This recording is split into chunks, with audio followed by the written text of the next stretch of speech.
আসসালামু আলাইকুম। আশা করি সবাই ভালো আছেন। গর্ভাবস্থায় গর্ভবতী মায়েরা রোজা রাখেন এবং তারা তাদের যে ওষুধপত্র সাপ্লিমেন্টগুলো চলে সেগুলো কখন খাবে এই দ্বিধাদ্বন্দ্বে ভোগেন।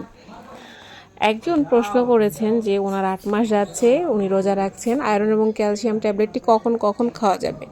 আমি আমার রোগীকে যেভাবে উপদেশ দেই যে আপনি আয়রন ট্যাবলেটটি ইফতারের পর এবং ক্যালসিয়াম ট্যাবলেটটি সেহরির সময়ও খেতে পারেন, কিন্তু দেখা যাচ্ছে যে সেহরির সময় খাওয়ার পরে লম্বা একটা সময় না খেয়ে থাকলে অনেক সময় অ্যাসিডিটির ভাব হয়।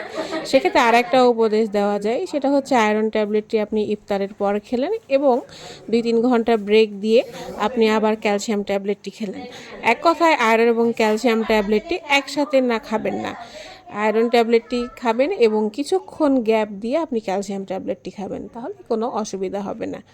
গর্ভাবস্থায় আমি বারবার একটা কথা বলি যে আপনারা এই সময়ে পানি পরিমাণটা ঠিক রাখবেন, অর্থাৎ আপনার পানি খাওয়ার পরিমাণটা যেন ২.৫ থেকে ৩ লিটার হয়, তাহলে আশা করা যায় অন্য কোনো অসুবিধা হবে না।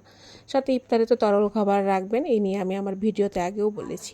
ধন্যবাদ। ফলো দিয়ে পাশে থাকবেন, আমার জন্য দোয়া করবেন এবং সর্বকল গর্ভবতী মায়ের জন্য রইল অনেক অনেক ভালোবাসা।